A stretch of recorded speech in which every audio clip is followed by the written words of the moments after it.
I didn't used to drink coffee. That's the point. So Gabby took me there to convince me to take a filter coffee. Try a different coffee To try because it different- wasn't the Italian commercial coffee, so it was Yeah. different. Hi, and welcome back to Coffee in a Bean Shell, the tiny and very acid video podcast about coffee. Today we are finally with Gabby.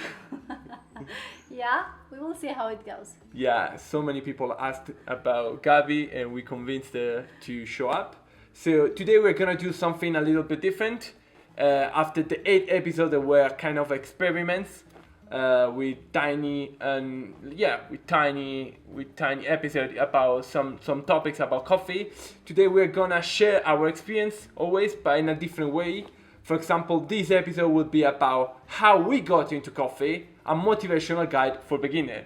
So all the people that wants to enter in the coffee business or just coffee lover that want to understand a bit more coffee, this is a small guide for you with 9 advices where From our experience. yeah, that we went through actually this did. path to come with these 9 advices. So where everything started, we were Tell us. Where? in 2015 in the small village of Bra in North Italy, and we I would met. say it's a very tiny place from Italy, but an awesome place also. Yeah, very nice place where we met. Great people. And we were in Gabby took me to a specialty cafeteria. It was from our friend Paolo, La Bottega delle Delizie. He was a kind of pioneer of the specialty coffee in Italy. And because I didn't used to drink coffee. That's the point. So Gabby took me there to convince me to take a filter To coffee. try a different coffee To try because it different- wasn't the Italian commercial coffee, so it was Yeah. different. Yeah, that I didn't used to drink because of You didn't my like it. colon. Because of my colon, I didn't like it. The aroma, the flavor, how strong it was. We started cultivate this passion about coffee, and we go to advice number 1. That is Well, advice number 1 is to invest time and money knowing the environment. So, as Chicho was saying, actually it wasn't like a passion we both had. Like, we were interested about coffee, we were interested about this world of specialty coffees, but I think it was more like a passion that we cultivated through the last years by going to a lot of coffee events, visiting coffee shops, roasters, and everything that was related with coffee. So actually it didn't feel like a work we were doing, but every time that we traveled, we looked for the places that we had to visit to understand the trends in that place with the coffee market. So it was like an Yeah. amazing experience for us. Yeah, it was good. I remember about when we went to India and the darker roast, we went in plantation, we went in the roastery, or Budapest, or Berlin, or I think it's important, like a good place to start if you have the opportunity to visit different places, not only in your region or in your city, but also abroad. It will give you like a better understanding of the whole coffee world because it's different. For example, in India, as he was saying, they used to roast like darker coffees, even if it was a specialty coffee.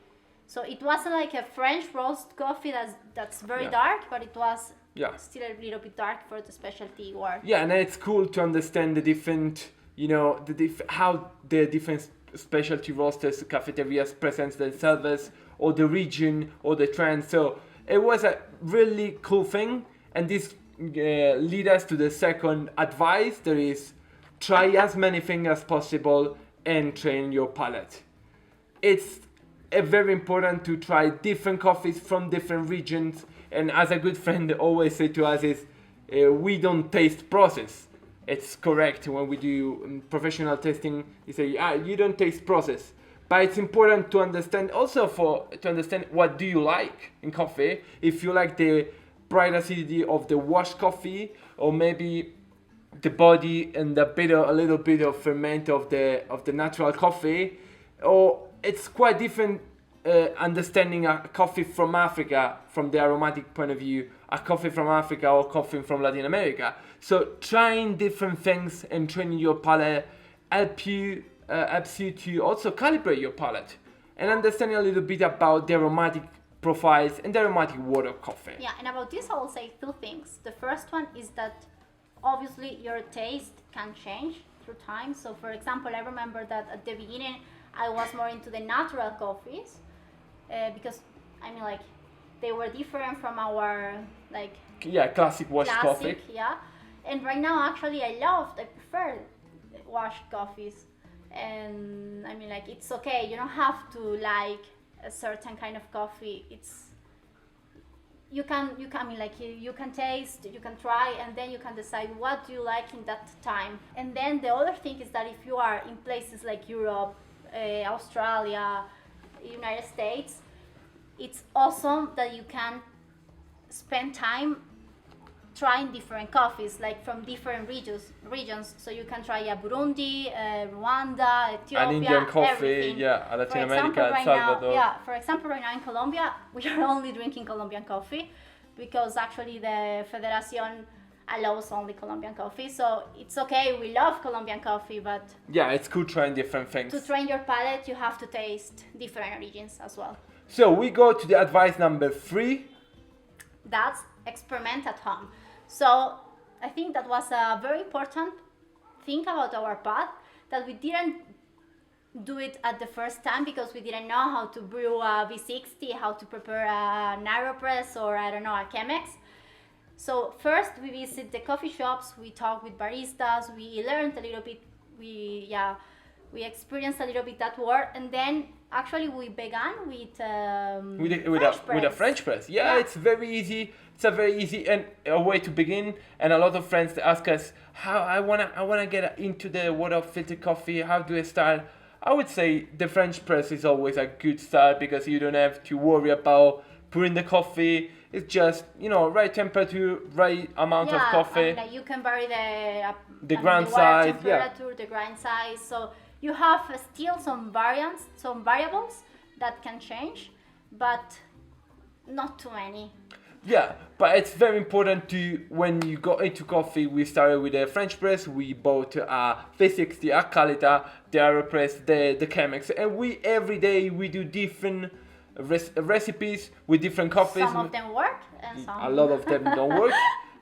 But that's the point. So you have to experiment what is going on through the extraction of coffee to understand a little bit more about the cup that you are drinking.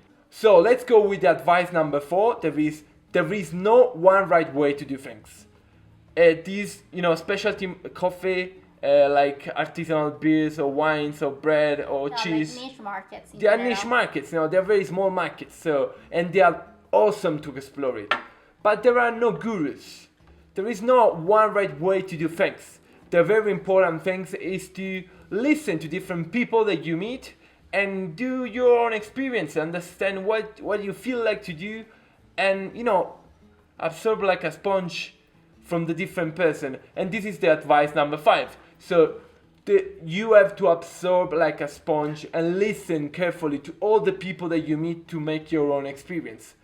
So because this is the first package of your experience that you do yourself with baristas, with people in the coffee chain and so on. During our travel, we talked with a lot of people and they helped us a lot and still help. They're still helping us a lot, but sometimes we felt, they are kind of parties. There are people that think, no, this is the right way to do the thing. Other people say, no, it's the opposite. There is no one right way. It's good that you listen to everyone, that you actually evaluate by yourself. What do you think about that, about their theory? Do they work for you? If it doesn't work, it's okay. Maybe, there are a lot of ways to work with coffee. Exactly. To roast coffee, to prepare coffee, to everything. It changes a lot. So this leads us to the advice number 6. That is, there is not a lot of literature about coffee. So every time that someone gives you an advice or tells you that you should read an article or a book or a text in general, listen carefully. Yeah, listen carefully and write the name and then Google it yourself if it fits your needs, maybe you can read it later. Maybe you don't have to read it all at once, especially because I mean, like, this is a market that is constantly in research. It's not like a, like a standard market. There are still a lot of things to learn. Yeah, and also a lot of academic books about how to do the things. So also studying with, I don't know, magazines like Standard, or reading articles or reading books. We went. Like easier readings. Yeah. At least to start with So something. we during the last 5-6 years, when we found some books about coffee, we started reading it. So we're gonna put on the description some of the books or some of the videos of articles that we read or we saw that maybe could help you. Could help everybody to know a little more about this incredible world. So let's go to the advice number 7. There is follow your taste.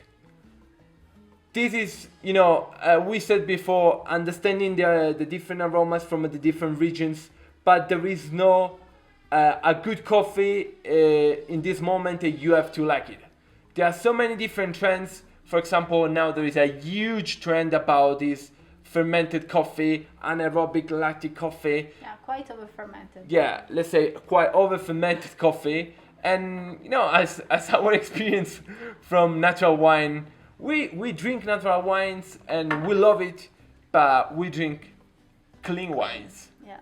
And we like the coffee how we like the wine. Clean coffee. We are not, for example, we don't like the fermented coffee, even if they can cost 150 to 100 euros we per like kilo. Fermented coffee, but we don't like all fermented coffee. Like some fermentations can mess a lot with the taste. Some fermentation are just too much for us. So, and it's okay. I mean, like, for example, I remember last time that we talked with this barista in Cartagena, and actually he likes these fermentations. For him, there is a point of doing that. Like, yeah, they do it because of a reason, and that's okay. It works for them. They like it. It's perfect. Yeah, there are different markets. Maybe they will buy in the Asian markets, on the Arabic market. It's it's okay, but you have to follow what you like, your taste, and this is a very, very important advice. Yeah, to follow what you like, and I think most importantly is to understand what you like. Exactly. So let's continue with the advice number 8. And that's keep always learning, and actually it worked for us. I mean, like, we did some workshops and some courses. Yeah, professional courses. Yeah, we actually did the SCA courses with a person that we felt it was the appropriate way, the appropriate person and the appropriate way to learn. Yeah, we like the approach, of this guy, and we did other courses that were SCA with a barista, with a roasters, and I think it could be everything. I mean, like, just I don't know, an event. In your coffee shop, like in your nearest coffee shop, where you can taste different, like you can do a cup, you can taste different coffees. I think that it works. I mean, like, if you keep studying, if you keep learning about coffee, it's fundamental if you want to go into the coffee business.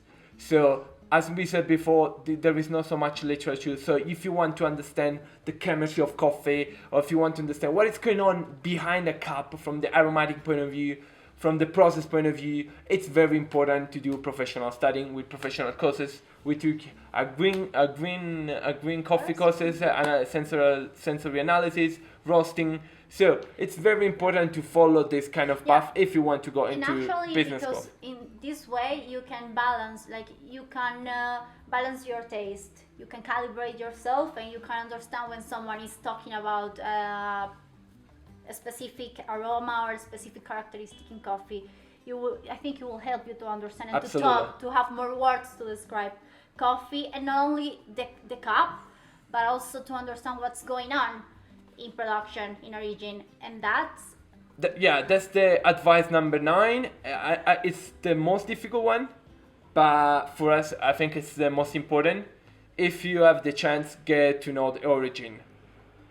You will change completely your approach and your vision about coffee when you know the beautiful people behind coffee. That you are saying, it's like, okay, follow the 8 advices that we gave you before, but then when you get to the 9, Yeah, you will will change, change. completely. You would say that after you follow the 8 advices, the ninth will change completely the you know all you study during these years. And this is very important because you know you will understand a much better how the process is, the agricultural part, the fruit the coffee is. And so all the things that are going on the farms and the human level of coffee, that sometimes we forget about this and we forget to talk about this. And for us, for example, was the most important lesson of our experience, our adventure, being here in Colombia, visiting producers, and completely change our vision about coffee. I think it's like the way to get real, like to get Yeah. all the things that you learn real and to understand them better.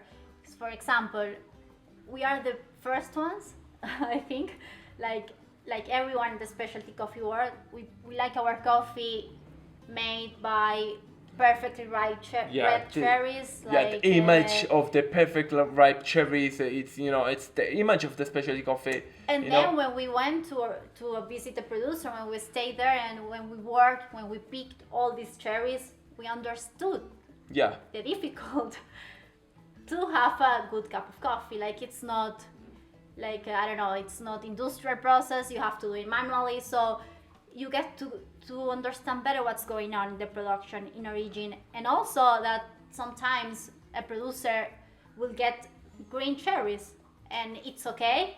Maybe he can ferment it in another way. Yeah. He can sell them in another market.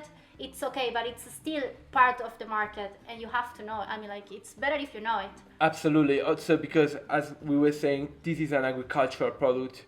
It's a food, and sometimes it rains too much or it didn't rain, and it changed all the processes that you had in your mind. So get to the origin and get to know the origin. It's very important if you want to get into coffee in a business level, or let's say, if you want to get into this world in a pro level.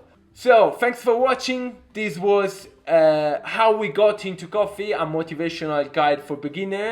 Let us know if you have any comments here on YouTube. Follow or don't follow us on Instagram, or write us if you have any doubt. Yeah, let us know if you have some questions, if you still want to know a little bit more about these advices. We can totally help you and give you Absolutely. some And info. and that's it. No, That's it? no, that's not it. Because remember, the coffee is a fruit and does a long travel to get your cup.